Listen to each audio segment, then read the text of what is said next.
नमस्कार दोस्तों, मैं हूं डॉक्टर भूपेश और एक बार फिर आपके सामने हाजिर हूं कुछ अपनी हाइपोथेसिस लेकर सुशांत जी की केस पर मैं इससे पहले आपको कुछ जानकारी बता देना चाहता हूं। मैंने ऐसा देखा है कि कुछ लोग मेरी वीडियोस को लेकर अपने चैनल पर डाल रहे हैं और मैं उनको ये बता देना चाहता हूं, ये कॉपीराइट के तहत एक क्राइम है और इस क्राइम का मैं क्लेम करने का पूरा हकदार हूँ। नंबर 2, मेरे को बहुत लोगों ने ऐसे मैसेज किए फालतू के कि मैं व्यूज़ और सब्सक्राइबर गेन करने के लिए ये सब कर रहा हूँ। तो प्लीज़ मेरी आपसे हाथ जोड़ के विनती है, मेरे चैनल को जो सब्सक्राइब नहीं करना चाहता है बिल्कुल ना करे, और जो व्यू नहीं करना चाहता इस वीडियो को वो यही रोक दे। उनके लिए ये वीडियो नहीं बनाई जा रही है। मैं ये वीडियो इसलिए बना रहा हूँ जिससे कि आपको जानकारी मिले। मैं नहीं चाहता हूँ किसी भी तरीके से कि दुनिया में और ऐसे सुशांत जैसे केस हों और मैं आपके लिए वीडियो बनाता रहूँ ऐसे केसेस पर। मेरी ये मंशा बिल्कुल भी नहीं है, तो इस चीज़ को दिमाग से निकाल दीजिए। चलिए अब आगे बात करते हैं हम आज की थ्योरीज पर। तो जैसा कि हम देखते हैं कि मैंने इस केस को एक लीगल मैटर के तौर पर लिया गया है। मैं यहाँ पर सुशांत जी का नाम नहीं लिख रहा हूँ, अच्छा नहीं लगता है बार बार लिखना। तो हम इस केस को दो तरीके से ले सकते हैं। हम एक प्रोसिक्यूशन पार्टी होती है और एक डिफेंस पार्टी होती है। अब आप ये देखेंगे एक पार्टी डेफिनेटली इसको ये बोलेगी कि ये केस सुसाइड है और एक पार्टी ये बोलेगी ये केस होमिसाइड है। ठीक है, मैं सुसाइड की थ्योरी को बिल्कुल प्रमोट नहीं कर रहा हूँ और ना ही मैं यहाँ पर कोई अपना ओपिनियन दे रहा हूँ, ना ही मैं यहाँ पर कोई अपना कंक्लूजन दे रहा हूँ कि ये सुसाइड ही है या होमिसाइड ही। पर मैं आपको पूरी अच्छी तरह से समझाने की कोशिश करूँगा। आप सबके दिमाग में एविडेंसेस अच्छी तरह से बैठ चुके हैं इस समय। तो हम इसको लीगल मैटर लेते हैं और हमारा फैक्ट इन इशू, जब भी हम कोर्ट में कोई इशू रेज करते हैं तो उसको कहा जाता है फैक्ट इन इशू। तो हमारे यहाँ पे दो फैक्ट इन इशू बनते हैं, वेदर और not it is suicide. Okay, पहली चीज। दूसरी चीज है वेदर और नॉट इट इज होमिसाइड। अब जो फैक्ट इन इशू प्रूव करने हैं कोर्ट में, जिसको जो प्रूव करना है दोनों ही पार्टियों को या किसी भी एक पार्टी को जो प्रूव करना है, अगर ये सुसाइड है तो क्यों है। जैसा कि मैंने आपको पहले वीडियो में बताया था फोरेंसिक साइंस के में कि जब भी हम कोई चीज प्रूव करते हैं तो उसका हमें modus operandi, mode of operation, way of crime, crime कैसे हुआ है, अगर सुसाइडल अटेम्प्ट भी है, अगर सुसाइड भी है तो कैसे किया गया, ये भी कोर्ट में पूरा समझाना पड़ेगा। ठीक है, खाली यही नहीं प्रूव करने से मतलब है कि पोस्टमार्टम रिपोर्ट आ गई, उसमें आ गया कि सुसाइडल हैंगिंग की वजह से डेथ हुई है, तो कैसे किया है ये भी प्रूव करना जरूरी है। ठीक है, दोनों ही केसेस में। और अगर ये होमिसाइड है, किसी और ने मारा है तो कैसे मारा है, तब भी ये प्रूव करना बहुत जरूरी है। तो चलिए आगे बढ़ते हैं। तो आइए चलिए पहले बात करते हैं एविडेंसेस की कि हमें क्या एविडेंसेस मिले हैं। तो एविडेंसेस में आपको यहाँ पे बताना चाहूंगा, 3 तरह के एविडेंस होते हैं। एक तो फिजिकल एविडेंस होते हैं जो क्राइम सीन पर मिलते हैं, जिनको देखा जा सकता है, महसूस किया जा सकता है। ये किसी भी फॉर्म में हो सकते हैं, हम टच कर सकते हैं, सॉलिड फॉर्म में, लिक्विड फॉर्म में, इंजरी मार्क्स हो गए, ये सभी आते हैं। दूसरी चीज़ आते हैं टेस्टिमोनियल एविडेंसेस, जो कि स्टेटमेंट मेड बाय पीपल, तो वहाँ पे जितने भी लोग थे उन्होंने स्टेटमेंट दिए हैं। और तीसरी चीज़ आती है सर्कमस्टेंशियल एविडेंसेस, जो कि सीसीटीवी फुटेज वगैरह या वहाँ पे कौन आया, जो पार्टी वगैरह हुई, ये सब आते हैं सर्कमस्टेंशियल एविडेंसेस। तो हम सबसे पहले बात करते हैं फिजिकल एविडेंसेस की, जो हमें वहाँ पर मिले हैं। ठीक है, उसके बाद हम बात करेंगे जो नहीं मिले हैं। देखिए वीडियो थोड़ी सी लंबी हो सकती है, मैं इसको कई पार्ट में डिवाइड करूँगा, तो आप प्लीज़ इसके सारे पार्ट देखिए इसको अच्छी तरह से समझने के लिए। तो सबसे पहले हमें जो एविडेंस मिला, विक्टिम्स बॉडी मिली, हमें सुशांत जी की बॉडी मिली। वहाँ पर किस हालात में मिली आप सबने देखा, किसी ने भी बॉडी को टंगी हुई लटकी हुई नहीं देखा, कोई पिक्चर ऐसी नहीं मिली है। ठीक है, जो बताया जा रहा है स्टेटमेंट यानी कि टेस्टिमोनियल एविडेंस है कि वो लटकी हुई थी और उन्होंने उसको काट के उतारा। तो हमें विक्टिम की बॉडी मिली है, किस हालत में मिली है। अगर हम उसकी क्लोथिंग्स की बात करें, उन्होंने एक टी शर्ट और एक कैपरी यानी कि शॉर्ट्स पहना हुआ था, ब्लैक कलर की टी शर्ट और शायद मटमैला कलर का उनका शॉर्ट्स था या ग्रे कलर का टाइप का। दूसरी चीज हम देखा तो हमें क्राइम सीन की बात करते हैं। क्राइम सीन हमारा, इसको हम हैंगिंग क्राइम सीन कहेंगे या फिर स्ट्रैंगुलेशन क्राइम सीन कहेंगे, ये अभी कंफर्म नहीं है। मैं अपनी हाइपोथेसिस दूंगा तब हम किसी बात को हम प्रूव या डिसप्रूव करेंगे। तो ये हमारा क्राइम सीन है। क्राइम सीन कहाँ पर है, जो उनका मॉन्ट ब्लैंक अपार्टमेंट है, 6th फ्लोर है या जो भी फ्लोर है जो बताया जा रहा है, वो हो गया हमारा क्राइम सीन। यहाँ पर वो हमें क्राइम सीन मिला है जो कि हमें वेल अरेंज्ड पोजीशन में यहाँ पर मिला था। हमने ऐसी कोई चीज़ नहीं देखी थी कि जो हमें उस वीडियो में, जो वीडियो वायरल हुई है, जो सर्कुलेट हुई है, उसमें हमें दिखाई दे रही हो। तीसरी चीज़ हमें लिगेचर मिला है। लिगेचर कहते हैं उस कपड़े को या उस रोप को, उस रस्सी को जो यूज़ की गई है, जो इस केस में एक ग्रीन कलर का कपड़ा है, जिसे कि उनका कुर्ता कभी कहा जाता है, कभी दुपट्टा कहा जाता है, कभी कुछ और कहा जाता है। इसके बाद हमें लिगेचर मार्क, जो उनकी मार्किंग मिली है, आप सबने देखा है। मैं एक बार स्क्रीन पर लगाने की कोशिश करूँगा इस माप को, आप फिर से देख लीजिएगा। पर ऐसी चीज़ें जब भी हम स्क्रीन वगैरह पर लगाते हैं तो यूट्यूब उसको बंद कर देता है और अलाउ नहीं करता है। तो हमें एक लिगेचर मार्क मिला है, आप सबने देखा है। एक सर्कुलर लिगेचर मार्क मिला है, एक वी शेप में लिगेचर मार्क हमें नहीं मिला है। यहाँ पे आप सबने वो इमेज देखी है। क्लोथिंग के बारे में मैं आपको बता ही चुका हूँ। हमें विक्टिम्स की आइज देखने को मिली। एक आई उनकी जो लेफ्ट वाली है वो थोड़ी सी खुली हुई है और जो राइट वाली है वो बंद है। आप सब वो इमेज दोबारा देख सकते हैं, बहुत सारी इमेज पड़ी हुई है। और उसके बाद माउथ में आप देखेंगे थोड़ा सा माउथ खुला हुआ है, जबकि यहाँ पर अगर मैं आपको बार बार बता चुका हूँ कि सुसाइडल हैंगिंग के केस में क्या होता है, आइज जो होती है प्रोट्रूडेड होती हैं, बढ़ जाती हैं, बाहर की तरफ आ जाती हैं, जीभ भी थोड़ी सी स्वेलन हो जाती है, बाहर की तरफ आ जाती है और मुंह से थोड़ा सा झाग निकलता है। तो ये हमें यहाँ पे नहीं मिले हैं, माउथ हमें इस कंडीशन में मिला है। दूसरी चीज़ हम देखेंगे हाइट। अब यहाँ पे हाइट को लेकर काफ़ी क्वेश्चंस हैं जो मीडिया में मैंने कल परसों देखा था, जो मैंने आपको बताया था, जो क्राइम तक पर रिपोर्ट आ रही थी, उसमें सुशांत जी की हाइट बताई जा रही है 5 फीट 10 इंच। पर मैंने एक सुशांत जी का खुद का इंटरव्यू देखा, आप सब लोगों ने भी मुझे फॉरवर्ड किया, मैंने खुद भी देखा। उसमें सुशांत जी अपनी हाइट बता रहे हैं 183 सेंटीमीटर। याद रखिएगा 183 centimetre which is equal to 6.003 something. हम इसको 6.1 मान लेते हैं। तो 6 फीट 1 इंच की हाइट है। यहाँ पर बहुत बड़ी चीज़ है, क्योंकि सुशांत जी ने ये खुद बताया है, तो हम इसी को सही मान के चलेंगे। अभी यहाँ पर ये रिपोर्ट है मीडिया की, हम इसको भी कंसीडर करेंगे। तो ये हमें वो फिजिकल एविडेंसेस हैं जो वहाँ पे दिखाई दिए, ठीक है। तो आइए सबसे पहले हम यहाँ पे टेस्टिमोनियल एविडेंसेस की बात कर लेते हैं, जो कि हमारे सामने मीडिया में आया है अभी तक, ठीक है। ऐसे तो टेस्टिमोनियल जो पुलिस ने 30 से ऊपर लोगों का जो टेस्टिमोनीज है, स्टेटमेंट ले चुकी है, पर हम यहाँ पे वो स्टेटमेंट की बात करते हैं जो यहाँ पे डायरेक्टली लिंक्ड है। तो सबसे पहले जो नौकर का कहना है कि सुशांत सिंह जी 9:30 बजे जूस पीने आए, जो अनार का जूस वो बता रहे थे पहले। हालांकि बाद में उन्होंने ये अपना बयान बदल दिया नौकर ने, ये नहीं पता क्यों, पर जूस पीने आए। जूस पीने के बाद सुशांत जी वापस कमरे में चले गए।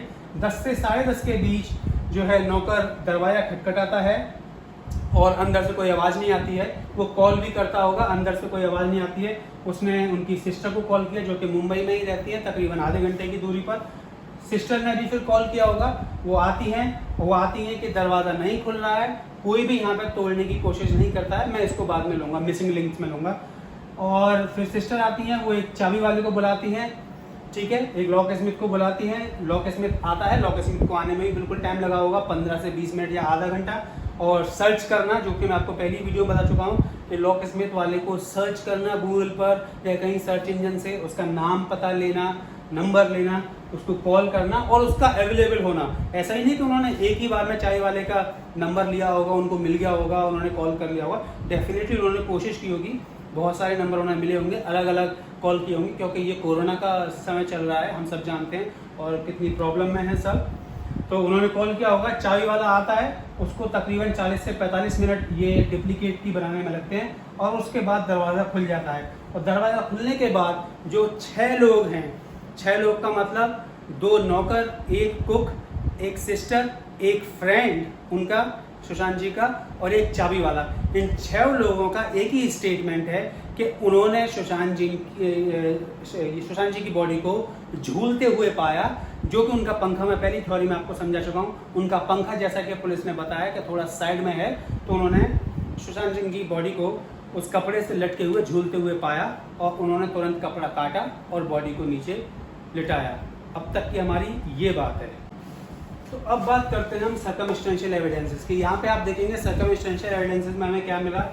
लास्ट नाइट पार्टी हुई है, ठीक है, जैसा कि सब बता रहे हैं, उस पार्टी में उनके दोस्त भी थे और घर के लोग तो जो नौकर है ही डेफिनेटली वो रहे ही होंगे। कोई सीसीटीवी कैमरा की फुटेज नहीं मिली है, सीसीटीवी कैमरा काम नहीं कर रहा था, नॉन फंक्शनल था, ऐसा बताया जा रहा है, या उसी समय नॉन फंक्शनल हो गया या 2-4 दिन से काम नहीं कर रहा था, ये कुछ नहीं पता है, पर इस समय नॉन फंक्शनल था। हमारे पास सर्कमस्टेंशियल एविडेंस है।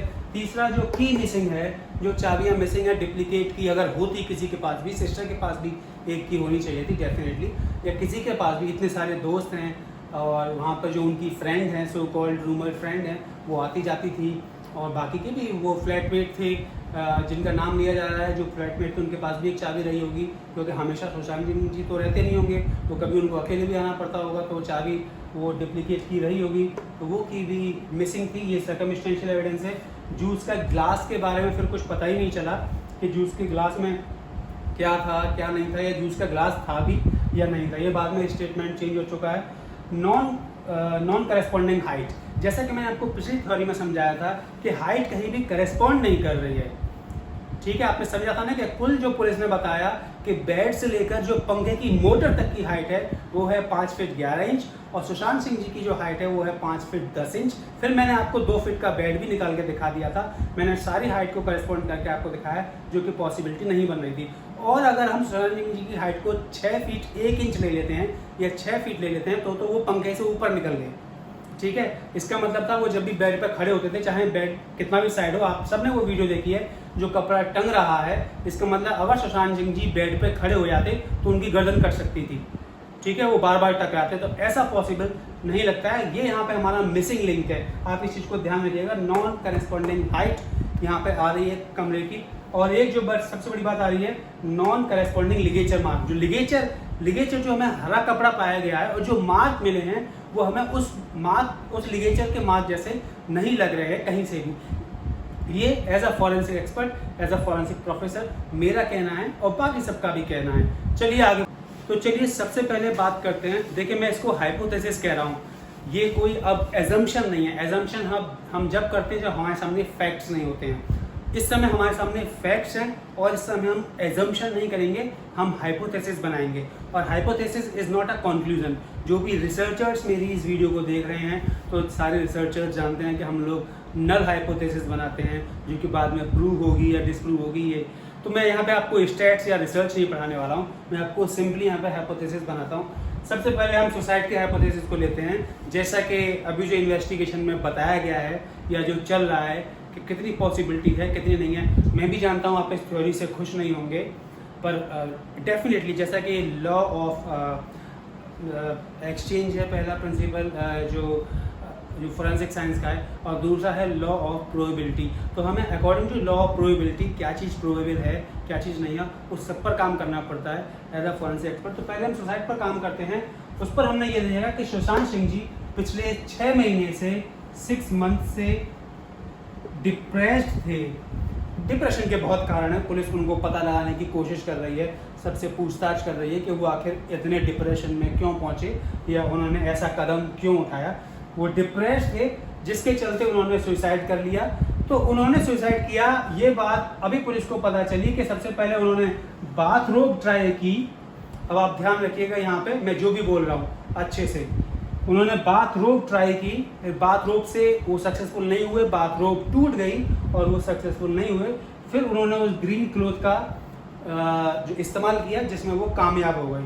और जैसा कि हमें क्राइम सीन पर टेस्टिमोनियल एविडेंसेस, यहाँ टीई से मतलब है जो स्टेटमेंट्स लोगों ने दिए हैं, उनको जिस हालत में देखा था उससे भी पता चलता है कि उन्होंने सुसाइड किया। हमें क्राइम सीन को देखकर भी पता चलता है कि उन्होंने सुसाइड किया। जैसा कि पुलिस वहाँ गई, पुलिस ने कोई फाउल प्ले नहीं देखा, ठीक है, तो उन्होंने उससे बताया कि ये सुसाइडल केस है। पोस्टमार्टम रिपोर्ट ने भी कह दिया death due to asphyxia due to suicidal hanging.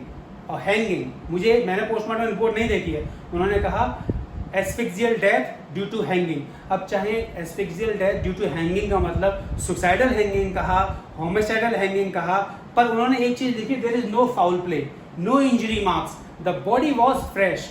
ये जो है पोस्टमार्टम में, जैसा कि हमें टीवी में और चैनल्स पे बताया जा रहा था, ये मेरी अपनी रिपोर्ट नहीं है, इस बात को आप ध्यान में रखिएगा, जिन्होंने ये प्रूव कर दिया सुसाइड है। अब मैं इसके मोडस ऑपरेंडाई की बात करूं, अगर मैं यहाँ पे के मोड ऑफ ऑपरेशन क्या रहा होगा तो आप ध्यान से देखिए।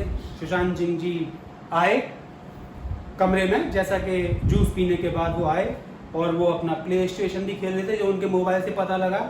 और हमें ये भी पता लगा मोबाइल से कि वो गूगल पर अपना नाम सर्च कर रहे थे, अपनी न्यूज़ सर्च कर रहे थे। सोचिए, उन्होंने कुछ ऐसा देखा, उन्होंने कुछ आर्टिकल्स पढ़े जिन्होंने सो कॉल्ड ब्लाइंड आर्टिकल्स, जैसा कि बताया जा रहा है। तो उन्होंने एकदम वो कमरे से बाहर दोबारा नहीं आए हैं, ध्यान रखिएगा, बाथरोब कमरे में ही थी। ये क्वेश्चन मार्क है अपने आप में, ठीक है, आप ध्यान रखिएगा। क्या बाथरोब कमरे में ही थी? अटैच्ड लेट बात होगा डेफिनेटली बाथरोब कमरे में। होगी।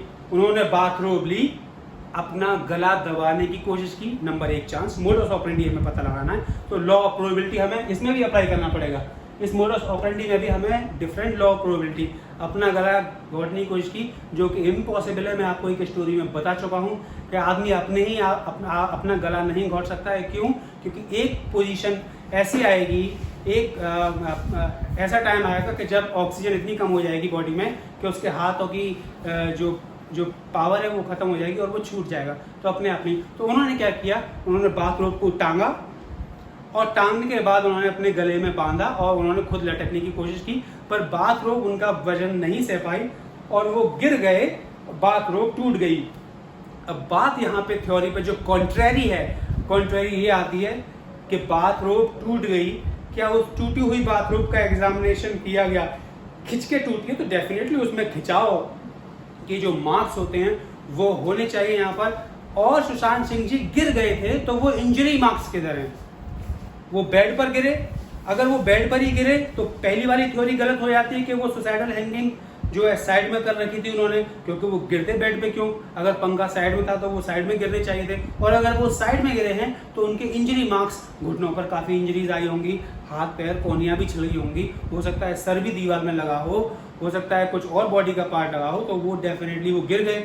उसके बाद वो फिर उठे क्योंकि वो अटेम्प्ट में फेल हो गए, उसके बाद उनमें फिर से कॉन्फिडेंस आता है। देखिए, मैं मोडस ऑपरेंडी समझा रहा हूँ, मैं कोई कंक्लूजन नहीं दे रहा हूँ, मैं कोई ओपिनियन नहीं दे रहा हूँ, मैं खाली एक अपनी थ्योरी समझने की कोशिश कर रहा हूँ और आपको समझाने की कोशिश कर रहा हूँ। आप खुलकर क्वेश्चनिंग कर सकते हैं नीचे कमेंट्स में, मैं कोशिश करूँगा कि मैं सारे कमेंट्स एक एक करके देख सकूँ।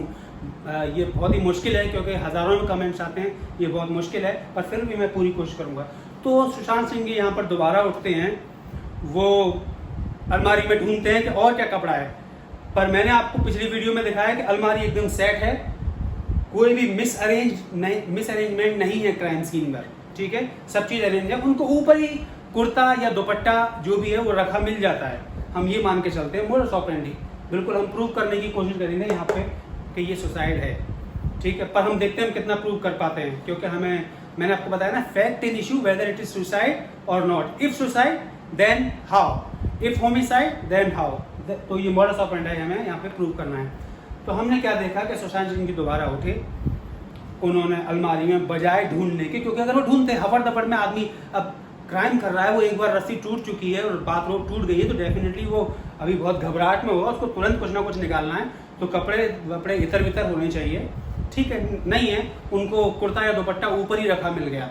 उन्होंने वो लिया और उन्होंने, क्योंकि कमरे की हाइट तो इतनी थी नहीं, पंखे की मोटर पे बांधा, फिर अपने गले में बांधा और पंखे की साइड में वो झूल गए और इस तरीके से उनकी डेथ हो गई हैंगिंग से। पर यहाँ पे कॉन्ट्ररी है, यहाँ पे क्या चीज़ कॉन्ट्ररी है वो मैं आपको बता दूँ।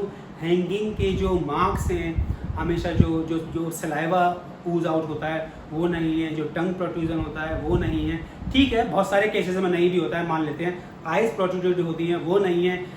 पोस्टमार्टम रिपोर्ट में पेटिशियल हीमरेजेस, जो आंखों के अंदर जो लाल धब्बे बन जाते हैं या आंखों के आसपास जो लाल धब्बे बन जाते हैं, जिनको हम पेटिशियल हीमरेजेस कहते हैं, जो कि ऑक्सीजन की कमी से होते हैं, वो कभी कभी सर के ऊपर भी बन जाते हैं अगर देखा जाए तो वो नहीं है।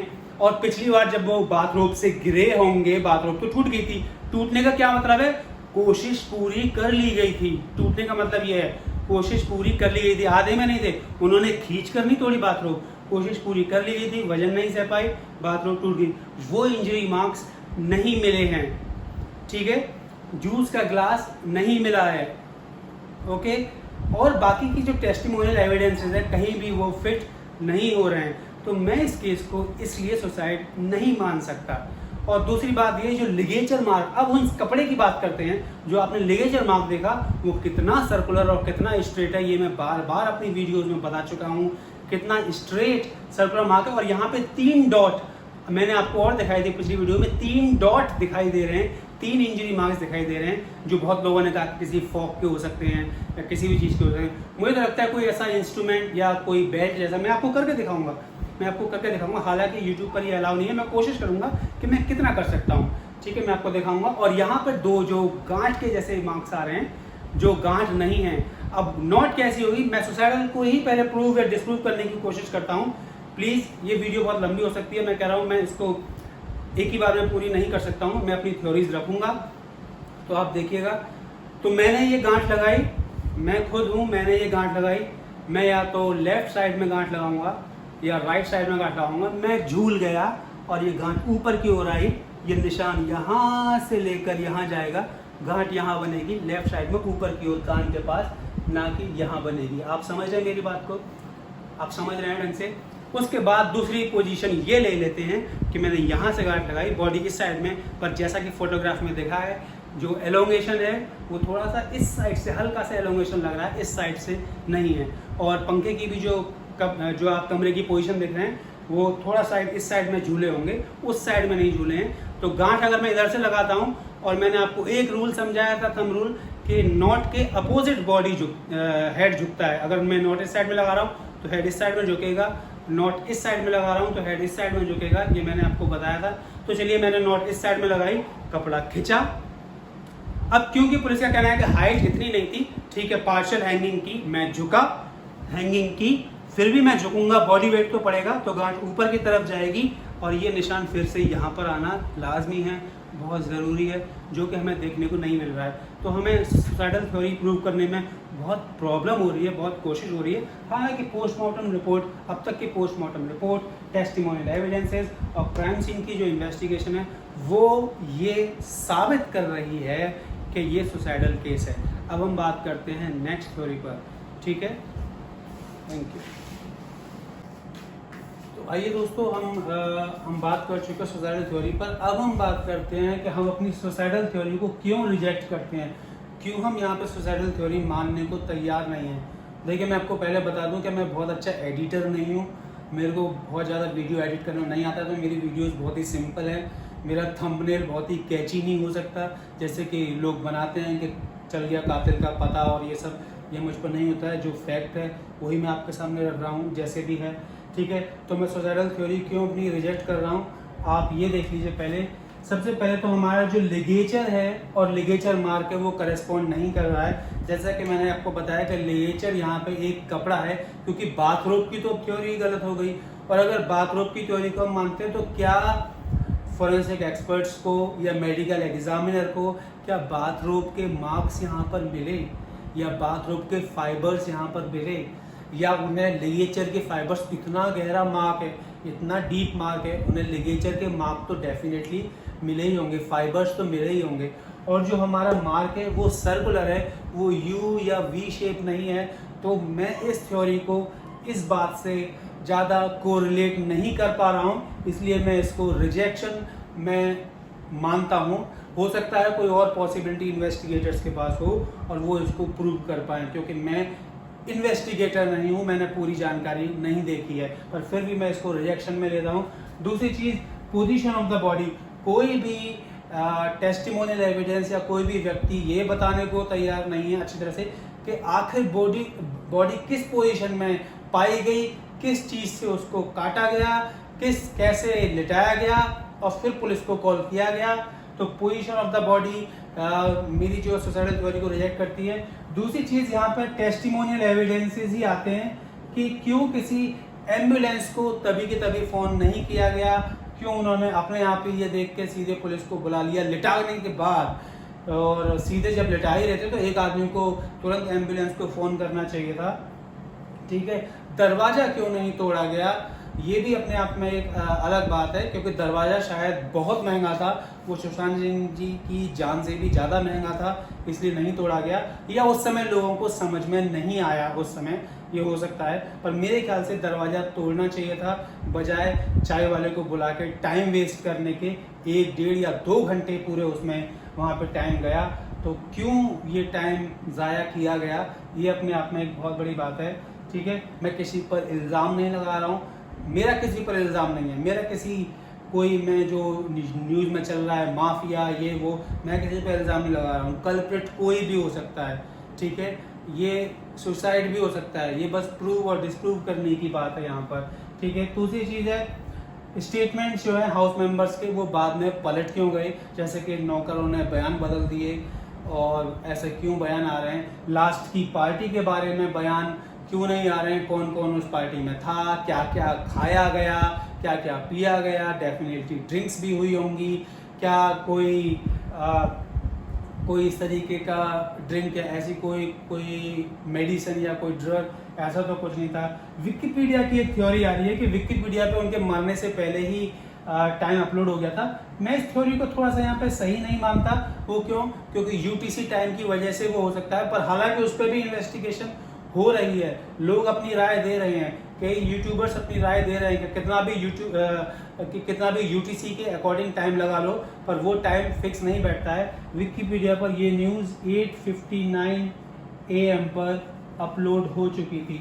अब यूटीसी के अकॉर्डिंग ये कभी 1:30 बजे बनता है, किसी यूट्यूब चैनल में 2:30 बजे बनता है, तो मैं यहाँ पे अभी इस थ्योरी को नहीं मानता, पर अपने आप में ये बहुत बड़ा एविडेंस है। दूसरा, वो प्ले स्टेशन पे खेल रहे थे, जैसा कि आपने बताया कॉल ऑफ ड्यूटी खेल रहे थे, उन्होंने एक ट्रॉफी ली जो मोबाइल उनके पास था। अगर डेफिनेटली उन्होंने गूगल सर्च किया, अब गूगल सर्च की रिपोर्ट पुलिस की है कि उन्होंने 10:15 पर गूगल सर्च किया तकरीबन 25-30 मिनट तक, जो कि यहाँ पे हमारा आधा घंटा हो जाता है 10:45 तक। ठीक है, तो आप 10:45 तक वो जिंदा थे, पर पीएम रिपोर्ट, हमारी पोस्टमार्टम रिपोर्ट कहती है उनकी डेथ 10 बजे से 10:30 के बीच में हुई है। अब ये मेरी सारी थ्योरीज हैं जो सुसाइडल थ्योरीज को रिजेक्ट करती हैं। आपका इस बारे में क्या कहना है? मैं अपनी नेक्स्ट वीडियो में होमिसाइडल थ्योरी लेके आऊँगा, और मे बी एक से ज़्यादा होमिसाइडल थ्योरी लेके आऊँगा, तो प्लीज़ मुझे बताइएगा कि मैं कहाँ तक सही